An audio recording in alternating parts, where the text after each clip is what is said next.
Hello friends, कैसे हो आप सब। उम्मीद करती हूँ एकदम बढ़िया होगे, जबरदस्त होगे। जैसे कि आप लोगों को पता है कल यूपी होमगार्ड का रिजल्ट आया, जिसकी उम्मीद से ज्यादा कट ऑफ गई है। बहुत सारे टीचर्स ने जो एक एक्सपेक्टेड कट ऑफ बताई थी, उसके इर्द गिर्द तो कहीं भी कट ऑफ नजर ही नहीं आई है।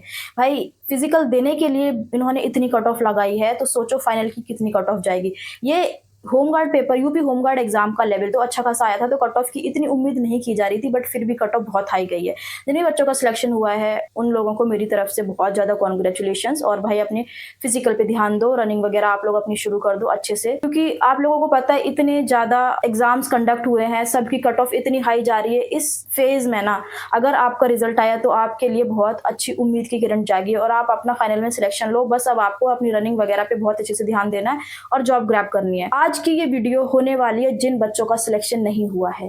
जैसे कि आप लोगों को पता है पिछले 1 से 1.5 महीने के अंदर बहुत सारे एग्जाम्स के रिजल्ट आए हैं, चाहे वो यूपी पुलिस एसआई का हो या फिर दिल्ली पुलिस AWTPO का हो, HCM का हो, ड्राइवर का हो या कांस्टेबल का हो। दिल्ली पुलिस कांस्टेबल, हालांकि यूपी पुलिस कांस्टेबल की आंसर की आ चुकी है, बट रिजल्ट आगे आने वाला है, वो बहुत जल्द ही आ जाएगा। और प्रक्रियाएं आप लोगों को पता है, UPSA का पेपर अभी मार्च में हुआ था, 14-15 मार्च को, और इतनी जल्दी उसका रिजल्ट आ गया और बच्चों को फिजिकल के लिए भी बुला रहे हैं ये लोग, बहुत जल्दी प्रोसेस हो रहा है। आप में से बहुत सारे ऐसे दोस्त होंगे जिन्होंने ये सोचा होगा कि हमें इस 2026 में जॉब्स लेने, क्योंकि इतनी सारी जॉब्स वैकेंसीज आई थी। बट आप अगर आपका यूपी पुलिस में नहीं हुआ, दिल्ली पुलिस में नहीं हुआ, घबराने की कोई बात नहीं, अभी भी आपके पास 2026 में ये 6 मंथ्स बचे हुए। अब आप अपनी सही रणनीति से और सही स्ट्रैटेजी से और सही एग्जाम चूज करके अपनी पोटेंशियल के हिसाब से बहुत अच्छे से पढ़ाई करो, कंसिस्टेंट वे में पढ़ाई करो और आप एक एग्जाम क्वालिफाई करो। आज आप लोगों को पता है भाई 1 जुलाई से लेकर दिसंबर तक आपको 6 मंथ्स मिलने वाले हैं। किसी भी एग्जाम को क्वालिफाई करने के लिए 6 महीने की ही जरूरत होती है और आपके पास सफिशिएंट 6 मंथ्स हैं। अगर आप अपनी तैयारी को बूस्ट अप करना चाहते हो तो मैं लेकर आई हूँ आप लोगों के लिए बेस्ट बुक्स। अब टेंशन छोड़ो, अग्रवाल एग्जाम कार्ड लाया है भारत की सबसे इजीएस्ट और शॉर्टेस्ट किताबें जो आपकी तैयारी को बनाएंगी और आसान और दमदार। तो सबसे पहले इनकी बेस्ट बुक जनरल इंग्लिश की बात करते हैं। अब इंग्लिश ग्रामर सीखिए सीधे हिंदी में, बिना किसी फालतू ट्रिक्स के। 0 लेवल का स्टूडेंट भी इसे पढ़कर मजबूत पकड़ बना सकता है। इसमें शामिल हैं एडुक्यूटी के नए टॉपिक्स और 3000 प्लस एग्जाम रेडी क्वेश्चंस। अब बात करते हैं स्टैटिक जीके की। महाभारत जैसा विशाल स्टैटिक जीके अब सिर्फ 300 पन्नों में पूरा कंटेंट टेबल्स के रूप में दिया गया है,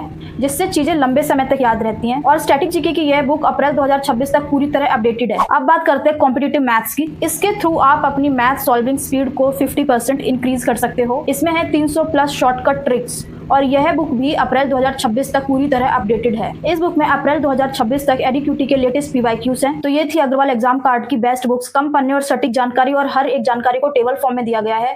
अग्रवाल एग्जाम कार्ड का वादा, पेपर पक्का फंसेगा यहीं से। तो देर किस बात की, आज ही अपनी कॉपी को ऑर्डर करें और अपनी तैयारी को नेक्स्ट लेवल पे ले जाएं। आप आज अपनी रणनीति बनाओ, अपना एग्जाम पैटर्न सोचो। आप ये सोचो आपके पोटेंशियल के हिसाब से कौन सा एग्जाम है। मैं आपको आज अगले 6 मंथ्स की बेस्ट स्ट्रेटेजी देने वाली हूँ, बेस्ट गवर्नमेंट एग्जाम्स बताने वाली हूँ जिनको आप क्रैक करके बहुत इजीली अपनी फैमिली के लिए, अपने लिए एक गवर्नमेंट जॉब अपने हाथ में कर सकते हो। बट उसके लिए आपके पास बहुत सही सटीक रणनीति होनी चाहिए और आज हम ऐसी स्ट्रेटेजी शेयर करेंगे। इसके लिए आपको वीडियो के लास्ट तक बने रहना और ये वीडियो अपने दोस्तों के साथ जरूर शेयर करना ताकि उनको भी फायदा हो। चलो शुरुआत करते हैं। अब दोस्तों एक बात हमेशा याद रखना, जिस दिन रिजल्ट आता है उस दिन हजारों बच्चे सिलेक्ट होते हैं और लाखों बच्चे रिजेक्ट होते हैं। इसका मतलब ये नहीं है कि जो बच्चे रिजेक्ट हुए हैं वो कमजोर हैं। रिजेक्शन का कई बार अपनी गलतियां, पेपर का पैटर्न और रिजेक्शन के बहुत सारे रीजंस होते हैं। कई बार कट ऑफ रीजन बनती है, कई बार शिफ्ट रीजन बनती है, कई बार नॉर्मलाइजेशन और कई बार मेरिट, और कई बार होती है हमारी खुद की कुछ सिली मिस्टेक जिनकी वजह से हम पेपर में पैनिक फील कर जाते हैं और हम अपने सही आंसर को चूज नहीं कर पाते और हम रिजेक्शन के बहुत क्लोज चले जाते हैं। अगर आप भी इन पिछले कुछ एग्जाम्स में रिजेक्ट हुए हो, आप अपनी स्ट्रैटेजी चेंज करो और आप एक नई तरीके से नई रणनीति बनाकर उस पर काम करो। देखना आपको पक्का एक दिन सिलेक्शन मिलेगा। आज हम बात करेंगे कुछ ऐसी गवर्नमेंट जॉब्स की जो आगे आने वाली हैं 4 से 5 महीने के अंदर और आप पढ़कर बहुत अच्छे से जॉब ग्रैब कर सकते हो। ठीक है, चलो अब स्टेप बाय स्टेप उनको समझते हैं। जैसे कि आप लोगों को पता है आगे आने वाला एग्जाम्स है, बहुत सारे ऐसे एग्जाम्स हैं जो आगे आने वाले हैं। सबसे बड़ी चीज तो अगर आप यूपी से हो या आप किसी भी स्टेट से, तो अभी यूपी में जुलाई में पैट का नोटिफिकेशन आने वाला है। आप लोगों को पता है अब पैट 3 साल के लिए वैलिड होगा और पैट के थ्रू कितनी सारी वैकेंसीज आती हैं। तो आपको पैट बहुत अच्छे से देना है और इसकी एलिजिबिलिटी क्राइटेरिया आपको अच्छे से देख लेना है और आप अच्छे खासे नंबर लेकर आना ताकि आप किसी भी वैकेंसी में अप्लाई करने के लिए एलिजिबल हो। भाई इतनी सारी जो पैट का क्राइटेरिया रहता है ना कि आप किसी भी एग्जाम में अगर आपको फॉर्म फिल करना है तो ये लोग पहले ही कट ऑफ निकालते हैं। तो आप इतने अच्छे से पढ़ो पैट ताकि इसकी कोई भी एग्जाम आए ना, आप उसका फॉर्म भरने के लिए एलिजिबल हो। ठीक है, फर्स्ट फॉर्म है यूपी पैट। आपको इसके लिए बहुत अच्छे से पढ़ना है, क्योंकि इसके बाद बहुत सारी वैकेंसीज आती हैं, उन पे आपको ध्यान देना है। तो उसके लिए आपको पैट क्वालिफाई करना ही पड़ेगा। दूसरा एग्जाम है एसएससी जीडी। आप लोगों को पता है एसएससी जीडी 2027 में आने ही वाला है, जैसे कि 26 में भी हुआ है, 27 में भी आएगा। और अगर आप ये 6 मंथ लास्ट में बहुत अच्छे से पढ़ लेते हो तो आपका एसएससी जीडी कोई रोक ही नहीं सकता। आप लोगों को पता है उसमें बहुत कॉमन चीजें आती हैं, GK, GS, Hindi, English, math, reasoning. Next है एसएससी सीएचएसएल। अगर बच्चे जिनकी बहुत अच्छी ज्यादा मैथ और इंग्लिश है, वो एसएससी सीएचएसएल भी फोकस कर सकते हैं। और फॉरेस्ट गार्ड की वैकेंसी भी अभी ऑलरेडी आई हुई है। तो जैसे कि मैंने आप लोगों को बताया है, अभी एसएससी जीडी आगे आने वाला एग्जाम है, यूपी में पैट आने वाला है, जिसके थ्रू बहुत सारी वैकेंसीज आती हैं। तो आपको पैट बहुत अच्छे से पढ़ के देना है, क्योंकि इसमें कॉमन जीएस 50 नंबर की आती है, जीके जीएस जितने भी टॉपिक रहते हैं इंक्लूडिंग करंट अफेयर्स, बाकी 25 नंबर का डीआई रहता है, और मैथ और रीजनिंग आता है। ठीक है, तो ये आपको पढ़ लेना है। एसएससी सीएचएसएल का भी बहुत अच्छी अपॉर्चुनिटी आपको मिलने वाली है। आरआरबी एनटीपीसी का एग्जाम आगे आने वाला है, और बहुत ज़्यादा टीचर्स के द्वारा बताया जा रहा था यूट्यूब पर कि यूपी पुलिस की दोबारा से वैकेंसी आने वाली है। तो आप लोग अभी से पढ़ने में लग जाओ। अगर यूपी पुलिस की वैकेंसी आती है तो आप लोगों के पास इतना सफिशिएंट टाइम नहीं होगा कि आपको तब पढ़ने का मौका मिले और आप तब एग्जाम क्वालिफाई करो। भाई, अब हम बात करते हैं कि हमें आगे 6 महीने कैसे पढ़ना है। ये हम मंडे टू फ्राइडे पढ़ने की स्ट्रैटेजी बता रही हूँ मैं आपको। इसके बाद हम रिविजन और मॉक टेस्ट की स्ट्रैटेजी भी शेयर करेंगे। तो मॉर्निंग में आपको 2 से 3 घंटे जीके जीएस पे देना ही है। ये नेसेसरी है, क्योंकि हर एक एग्जाम में जीके जीएस भी आती है, और जीके जीएस इतनी डिफिकल्ट लेवल की आती है कि नहीं आता है। तो आपको बहुत अच्छे से जीके जीएस को अपना टाइम देना पड़ेगा। अब हम नेक्स्ट बात करते हैं मैथ की, क्योंकि आप लोगों को पता है without math there is no selection. तो आपको मैथ भी बहुत अच्छे से देना है। अब अगर आप सुबह शुरू करते हो, ये मैंने कोई आपको एएम रूटीन नहीं दिया है कि आप 8 से शुरू करो, ये आप अपने हिसाब से डिसाइड कर सकते हो। मैंने मॉर्निंग लिख दिया है कि आप मॉर्निंग वाले कोई से भी स्लॉट में आप 2 से 3 घंटे जीके जीएस पढ़ो, क्योंकि आपका माइंड बहुत अच्छे से वर्क करता है। तो जीके जीएस पढ़ना बहुत अच्छा है। उसके बाद आप दोपहर में 2 घंटा मैथ पढ़ो। मैथ भी बहुत ज़्यादा ज़रूरी है, बहुत इंपॉर्टेंट रोल प्ले करता है। उसके बाद अब जब मैंने दोपहर में मैथ इसलिए रखा है क्योंकि आप खाना वगैरह खा के दोपहर में मैथ पढ़ोगे ना, तो अगर आपको नींद वगैरह आती है तो आप उस टाइम मैथ पढ़ोगे। कैलकुलेटिव चीज़ें होती है, आपका माइंड एक्टिव रहेगा, आपका टाइम यूटिलाइज होगा, वेस्ट नहीं होगा। क्योंकि हालांकि अगर आप पढ़ रहे होते हो तो सोचते हैं यार नींद आ रही है, थोड़ा सा सो लेते हैं, तो हमें ये नींद को अवॉइड करने के लिए आपको दोपहर में मैथ पढ़ना ही है। ठीक है, उसके बाद थोड़ा सा गैप लो। उसके बाद आप रीजनिंग पढ़ो। 1 से 1.5 घंटा रीजनिंग देना है आपको, ये भी बहुत ज़रूरी है। दूसरी बात करते हैं हम, हिंदी इंग्लिश भी बहुत ज़्यादा एग्जाम्स में पूछी जाती है, तो आप इसको सेपरेटली आधा घंटा पर डे हिंदी पढ़ो, आधा घंटा पर डे आपको हिंदी पढ़ना है, और आधा घंटा आपको पर डे इंग्लिश पढ़ना है। क्योंकि आपको पता है इंग्लिश में भी बहुत ज़्यादा डिफिकल्ट वोकैब्स आती है, जो कि आपको 1 या 2 दिन से नहीं होगा, आपको पर डे पढ़ना ही पड़ेगा, तभी होगा। तो ये है हमारा, देखो GK GS math reasoning Hindi English, यही हैं जो मैंने आपको एग्जाम्स बताए हैं। इनमें इतना ही मेजर पोर्शन आता है, और ये पर डे का है, ये पर डे की चीज़ें हैं। आपको पर डे ऐसे लेके चलना है, मतलब हर एक टॉपिक पढ़ना है, कवर करना है, आपको कोई भी स्किप नहीं करना है। देखो जीके जीएस पर डे पढ़नी है।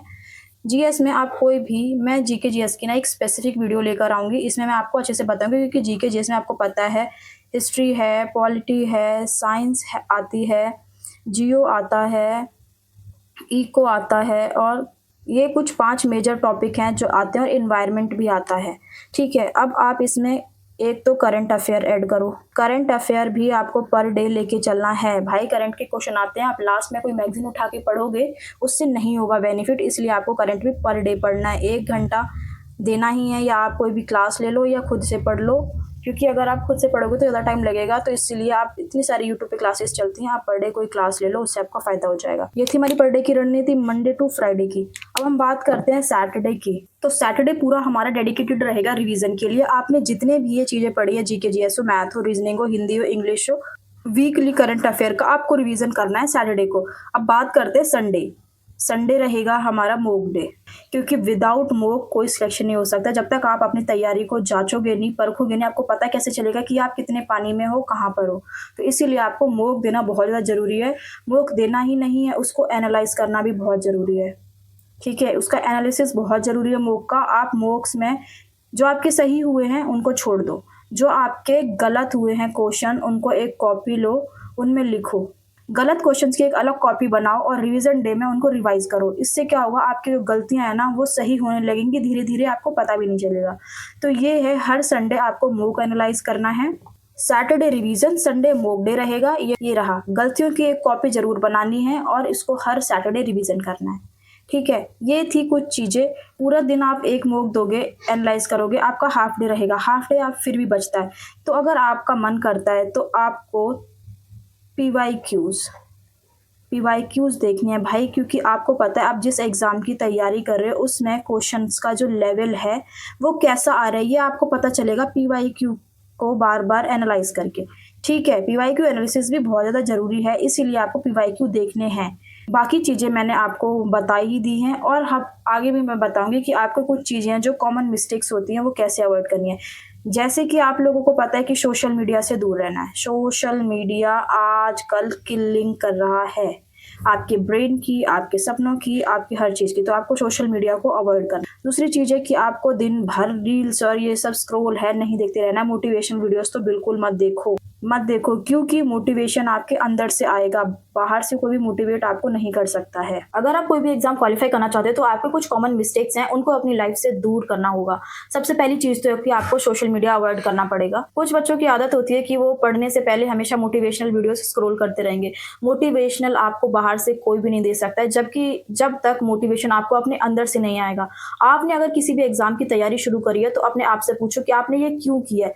अपने पापा को खुशी देने के लिए, अपनी मम्मी को, अपनी फैमिली की कंडीशंस के लिए, आपने अपने लिए, अपने आप को सेल्फ ग्रोथ के लिए, आपने अपने आप को स्टैब्लिश करने के लिए आप ये सोचो कि आपने ये जो चीज है ये शुरू की क्यों है। बहुत सारे बच्चे होते हैं आज इस वीडियो पे जंप किया, कल उस टीचर की वीडियो देखी और फिर सिर्फ नोट्स बनाते रहे। भाई ऐसे सिलेक्शन नहीं होगा, आपको मल्टीपल टाइम्स पढ़ना है, एक ही चीज रिवीजन करनी है। मॉक टेस्ट से बहुत सारे बच्चे डरते रहते हैं, अपने आप को एनालाइज नहीं करते, मॉक टेस्ट नहीं लगाते। आपको हर संडे एक मॉक टेस्ट जरूर देना है और उसको एनालाइज करना है, और गलत कोई भी क्वेश्चन आपके गलत हुए उनके लिए आप एक सेपरेट नोटबुक बना लो और उसमें अपने जो गलत हुए क्वेश्चन है उनको लिखो। और जब भी आप सैटरडे को या रिवीजन, अपना कोई सा भी डे रिवीजन डे रखते हो, उस टाइम आप वो देखो। ठीक है, इससे क्या होगा कि आपकी जो चीजें गलत हो रही है ना उसको आपने बार बार देखा तो वो आपके माइंड में कहीं ना कहीं स्टिक होंगी चीजें, तो नेक्स्ट टाइम उससे रिलेटेड कोई भी क्वेश्चन आता है तो आपका गलत नहीं होगा। ये होता है अपने मार्क्स स्कोर करने का तरीका या अपनी गलतियों पे काम करने का तरीका। जिस भी एग्जाम की आप तैयारी कर रहे हो, previous year question paper analyse करना बहुत ज्यादा जरूरी होता है। इससे हमें ये पता चलता है कि हम जिस पेपर की तैयारी कर रहे हैं वो पेपर, वो एग्जाम हमसे किस क्वेश्चन, कैसे क्वेश्चन की डिमांड करता है। क्योंकि पढ़ने के लिए बहुत सारी चीजें, आपको अपने एग्जाम ओरिएंटेड पढ़ना और एग्जाम के तरीके से पढ़ना बहुत ज्यादा जरूरी होता है। ठीक है, ये थी कुछ कॉमन मिस्टेक जो आपको नहीं करनी है। अगर अभी तक आपका सिलेक्शन नहीं हुआ है तो आपको ना निराश नहीं होना है। अब आपको अपनी गलतियों पे काम करके एकदम बेस्ट कमबैक की तरह आना है और बहुत अच्छे से काम करना है, और ये 6 महीने काम करना है और देखना अपना 2027 में सिलेक्शन लेकर निकल जाना है। ये वाली रणनीति रखो माइंड में, हर दिन यही चलना चाहिए आप लोगों के। और ये 6 महीने तो ना आपको किसी की शादी ब्याह कुछ भी अटेंड नहीं करना है, ना यार दोस्तों से इतनी बातचीत करनी है। अपना 8 से 10 घंटे का एक तगड़ा टाइटली रूटीन बनाओ, बस पढ़ो, लाइब्रेरी जाओ, लाइब्रेरी नहीं जा सकते हो घर पे पढ़ो, रूम बंद करके पढ़ो, किसी से कोई मतलब नहीं। जिस रूम में पढ़ रहे हो उस रूम में फोन नहीं होना चाहिए, फोन दूसरे रूम में रखो। फोन सबसे बड़ा रीजन है। अगर फोन से पढ़ रहे हो तो क्लासेस पहले डाउनलोड कर लो, उसके बाद फोन एरोप्लेन मोड पर डाल दो। इससे क्या होगा, आपका जो माइंड इधर उधर भटकता है ना नोटिफिकेशन आने से, वो सब नहीं होगा और आप कंसिस्टेंट वे में अच्छे से पढ़ पाओगे। ये कुछ ऐसी चीजें हैं जो मैं पर्सनली करती हूँ, तो इससे क्या रहता है, हमारा जो माइंड रहता है ना वो एकाग्र रहता है, इधर उधर भटकता नहीं है। तो हम सोच कर बैठे कि 1 घंटे की क्लास हमें खत्म करनी है, 1 घंटा बीत जाते हैं हमारी क्लास खत्म नहीं होती। इसका मतलब क्या, बीच बीच में हमने कुछ ना कुछ चीजें करी जिसकी वजह से हमारा वो 1 घंटा पढ़ाई वाला भी 1 घंटे में नहीं हो पाया है कंप्लीट। इसीलिए आप लोगों को ये कुछ चीजें हैं अवॉइड करनी है। भाई सिलेक्शन नहीं हो पाया इसका मतलब ये नहीं है कि आपको सिलेक्शन होगा ही नहीं। कुछ कॉमन मिस्टेक्स होती हैं, आप उनको अपनी लाइफ से हटाओ और देखो कितनी जल्दी सिलेक्शन आपकी क्लोज आएगा। बस मेहनत करो बहुत अच्छे से, बस आपको क्या करना है, अपनी मेहनत करनी है। अगर आप अपनी 100% मेहनत कर रहे हो ना तो आप बहुत सक्सेस के क्लोज पहुंच जाते हो। भाई फेलियर हर किसी की लाइफ में आता है, बट उस फेलियर को कैसे आपको फेल करके आगे की कमबैक रणनीति बनानी है, ये सबसे बेस्ट स्ट्रैटेजी होनी चाहिए आपकी लाइफ में। अगर आप इन 6 महीनों में बहुत अच्छे से पढ़ लिए तो आपकी नौकरी के चांसेस बहुत ज्यादा बढ़ जाएंगे। अगर आप 2026 में नौकरी लेना चाहते हो तो कमेंट में लिखना 2026 में मेरी नौकरी पक्की है। मैं भी आपके साथ इस पूरे सफर में साथ रहूंगी। आपको जो भी चीजों की जरूरत होगी मैं हमेशा साथ रहूंगी, आपकी हर एक चीज। मैं इस चैनल पर आपके लिए बेस्ट स्ट्रैटेजीज, पीवाईक्यूज को कैसे एनालाइज करना है या फिर किसी भी हार्ड टॉपिक को इजी वे में कैसे समझना है, ऐसी रिलेटेड वीडियोस लाती रहूंगी जिससे आपकी तैयारी और आसान हो जाएगी। अगर ये वीडियो आपको थोड़ी सी भी हेल्पफुल लगी हो तो अपने दोस्तों के साथ शेयर करना, चैनल को सब्सक्राइब कर लो। और अब और भी ज्यादा स्टडी रिलेटेड वीडियोज आने वाली है, क्योंकि मैं अब डेडिकेटेडली स्टडी पे फोकस्ड होकर काम करने की सोच रही हूँ, क्योंकि मैं आगे स्टडी रिलेटेड वीडियोज पे बहुत ज्यादा काम करने वाली हूँ। आप चैनल को सब्सक्राइब कर लो क्योंकि अब आपको बहुत ज्यादा फायदा मिलने वाला है। मिलेंगे एक नेक्स्ट वीडियो में, तब तक तक के लिए आपकी कोई क्वारी हो तो कमेंट में जरूर करना। आपको किस टॉपिक पे वीडियो चाहिए ये भी जरूर बताना, ताकि मैं जान सकूं कि आप लोगों की क्या चीजें हैं जिन पे मैं काम कर सकूं। ठीक है भाई, मिलेंगे नेक्स्ट वीडियो में, तब तक के लिए जय हिंद जय भारत। लगे रहो, बहुत अच्छे से पढ़ो, रिजेक्शन से कुछ नहीं होगा, बस सिलेक्शन के चांसेस बहुत हाई करने के लिए आपको अपनी मेहनत पूरी अच्छी तरीके से करनी है। चलो मिलेंगे नेक्स्ट वीडियो में, तब तक के लिए जय हिंद जय भारत।